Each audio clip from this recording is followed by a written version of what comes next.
RRB, l'invité du matin. Bonjour Jean-François Belin. Bonjour Lionel. Deux invités ce matin, Etueti Vamei, secrétaire général du SOINC BTP, et José Aparizi, le président de la Fédération calédonienne du BTP. Oui, effectivement, messieurs, bonjour.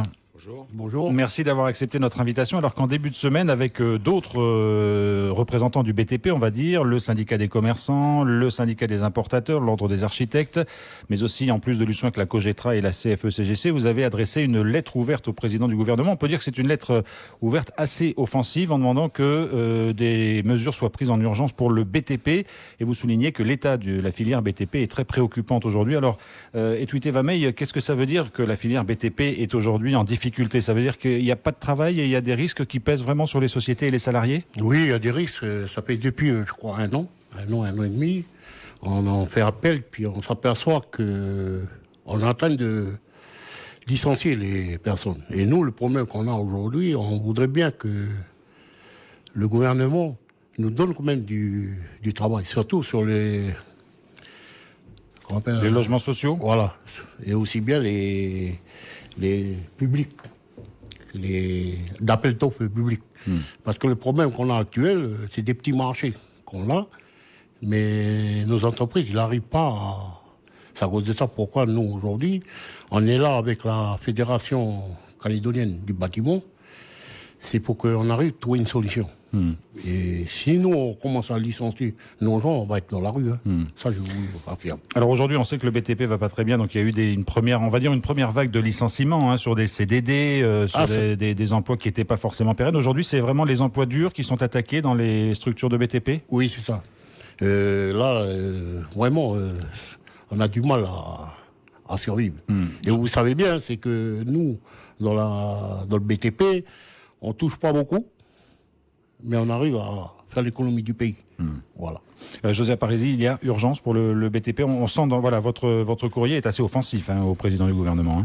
Oui, enfin, c'est pas mon courrier, c'est le courrier. Quand je dis votre courrier, c'est le courrier de tous les signataires. C'était pas vous qui vous désignez personnellement. Oui, ce sont les partenaires sociaux qui ont effectivement fait ce courrier. Donc c'est une mise au point. On fait une compte. Ce n'est pas du tout offensif, ce n'est pas polémique. Ce qu'on veut, c'est justement alerter quand même aujourd'hui les pouvoirs publics, puisque nous, ça fait 2 ans, ça fait pas un an, mais ça fait 2 ans qu'on prévient les pouvoirs publics pour leur dire que le BTP va mal et que ça va aller en s'empirant. On le voyait très bien déjà lorsque l'ordre des architectes nous informait qu'il n'y avait plus grand-chose sur les tables et que donc si eux n'ont rien, nous c'est 2 ans après qu'on n'aura rien.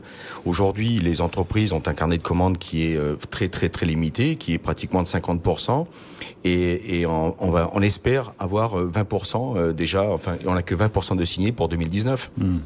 Donc en effet, comme disait mon collègue, c'est que les entreprises ont déjà licencié grand nombre de ces salariés, donc tout ce qui était en CDD, voire les plus jeunes en CDI. Et là, on va s'attacher un petit peu au noyau dur. Et c'est un petit peu notre savoir-faire, ce sont nos compétences et notre expérience qui s'en va.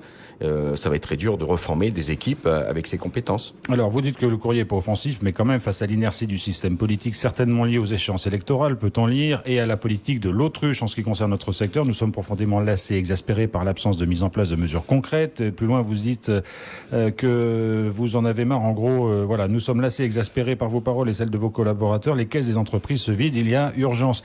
Il y a quand même l'idée, Etueti Vamei, c'est de pousser le gouvernement à réagir le plus vite possible, quand même. Ben ouais.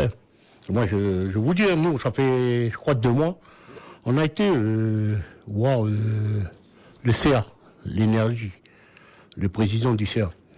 Et on s'est aperçu que sur le marché de l'usine, du nickel, là. De l'usine du Nord? Non, pas l'usine, comment on appelle, la centrale. La centrale, oui. Excusez-moi. La centrale, on a été, c'est prévu normalement, c'était 2021. Et on s'aperçoit qu'on a été au président du CERL, il nous disait que c'est reculé, c'est 2023. Mais si on marche comme ça, on ne pourra pas survivre. C'est pour ça qu'aujourd'hui, avec la fédération du bâtiment, on s'est mis ensemble. Parce que c'est vrai, quand même on a du mal de se mettre avec la direction, avec les patrons et les partenaires sociaux. Et aujourd'hui, pourquoi l'USOINC, l'USOINC BTP a pris cette a fait ce choix, démarche, c'est pour avoir une solution. C'est pour ça, moi, je vous éclaircis, je ne vais pas vous cacher. Nous, le 10 octobre, j'ai réuni mes gars à 17h. Tous nos adhérents du BTP. Et ça, si ça marche pas, ben on va aller plus loin. Alors Voilà. c'est ce que vous mettez dans votre courrier, effectivement, José Aparizi, s'il n'y a rien de fait. Alors vous, c'était pas le 10 octobre, hein, c'était marqué le 16 octobre, il y aurait une mobilisation générale. Vous êtes prêt vraiment à aller jusque-là ? Ça dépendra un petit peu de toute la filière construction. En effet, la décision, si aujourd'hui on n'a pas de nouvelles d'ici le 16 octobre, on va forcément se réunir et on va forcément engager une démarche. Mais une démarche qui va être tout à fait pacifiste, hein, il ne faut pas non plus exagérer. Ce qu'on veut, nous, c'est du travail. Ce qu'on veut, c'est que les projets se débloquent. Autour de la table, il y a tous les partenaires sociaux qui ont permis de faire donc ce mouvement, mais juste pour alerter et puis leur expliquer qu'on a besoin de manger. Mais alors qu'est-ce que vous demandez ? La mise en place d'un plan d'action, ça ne va pas se régler en 6 jours. Je veux dire, on ne peut pas établir un plan d'action pour sauver le BTP en 6 jours. Non, il n'y a pas un plan d'action. Le plan d'action, il est simple. Il suffit tout simplement d'une application politique de façon à ce qu'il fasse débloquer des projets. Des projets qui sont dans les cartons, mais qui ont du mal à se débloquer parce que des excuses du genre référendaire ou du genre on verra en mai 2019 ou en juin 2019. La Calédonie ne peut pas attendre juin 2019 pour se mettre à travailler. On a besoin des emplois, on a besoin de manger. Et puis aujourd'hui, il va falloir qu'on continue à aller au supermarché si on veut continuer à manger. Le problème, il date pas d'hier. Le problème, il date d'il y a 2 ans. Et depuis 2 ans, on va pas se mettre à travailler aux 2 dernières semaines avant le référendum pour trouver des solutions. C'est un petit peu ce qui est dommage, parce que si on veut aussi avoir une paix sociale, il faut aussi qu'on ait une paix économique. Il faut que les gens puissent acheter, il faut que les gens puissent vivre et se déplacer normalement. Le fait du référendum, c'est un faux débat. Ça fait déjà 2 ans qu'on prévient. Les projets, ils sont dans les cartons. Et je pense qu'on a quand même des politiques qui peuvent également défendre nos dossiers sur Bercy ou au niveau des collectivités également locales pour débloquer des projets. Et tu t'évamais, est-ce que vous sentez que les salariés du BTP que vous côtoyez tous les jours sont vraiment inquiets aujourd'hui ? Ah, ils sont vraiment inquiets. C'est comme ça que je vous en parle. Sur le 10 octobre, là, j'ai réuni mes adhérents et on va discuter pour l'avenir du 15. Mais je pense que si on reçoit un avis favorable par rapport au gouvernement qui nous donne du travail, on n'aura pas de problème. Mais nous, on pense que il faut que le gouvernement réagisse. Il faut qu'il arrive à trouver une solution, que nous laisser le bâtiment faiblir. Aujourd'hui, on a besoin de travailler, on a besoin de manger. Alors vous avez adressé ce courrier lundi, hein, c'était le 1er octobre. José Aparizi, vous avez une réponse depuis ou pas encore ? Non, officiellement, j'ai aucune réponse. Enfin, je suis pas le seul à peut-être à en avoir. Il y en a peut-être d'autres qui ont signé aussi ce courrier, qui ont peut-être des nouvelles. Moi, je sais que j'ai eu hier un contact qui nous a informé qu'une réunion s'était tenue et qu'effectivement, ils sont en train de chercher des solutions rapides et des mesures fiscales qui pourraient inciter les gens à réinvestir rapidement. C'est ce qu'on recherche, c'est qu'aujourd'hui, les chantiers, il faut qu'ils sortent. Il faut qu'on ait une visibilité pour 2019, pour 2020. On a besoin d'un plan d'action qui soit à long terme et pas seulement pour les 3 mois à venir, parce que c'est trop facile.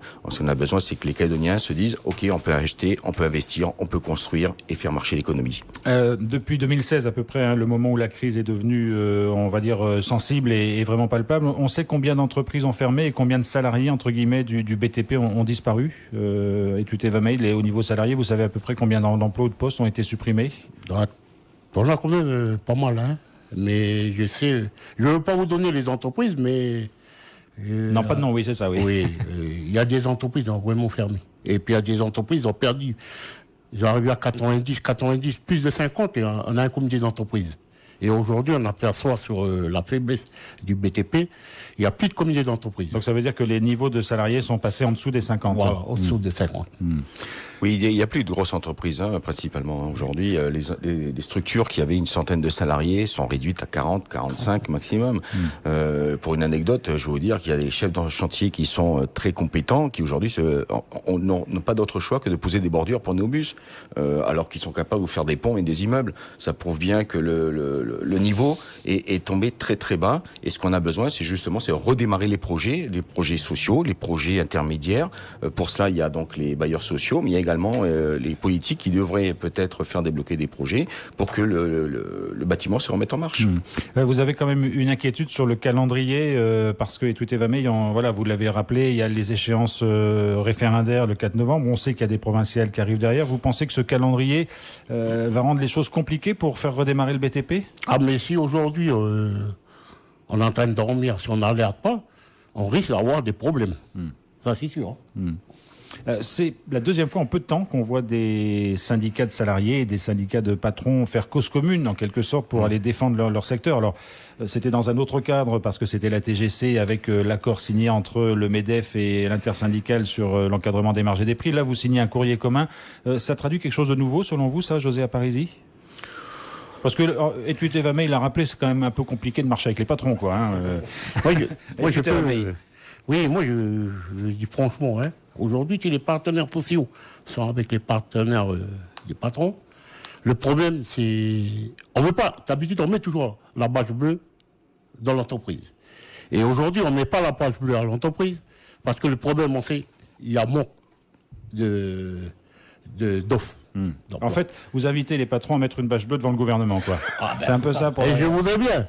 Si on arrive, c'est une bonne solution. On n'a pas suffisamment d'entraînement. En tout cas, voilà, ça traduit quelque chose. C'est appréciable parce qu'en effet, notre intérêt commun, il est de survivre, de faire également survivre nos entreprises, nos salariés.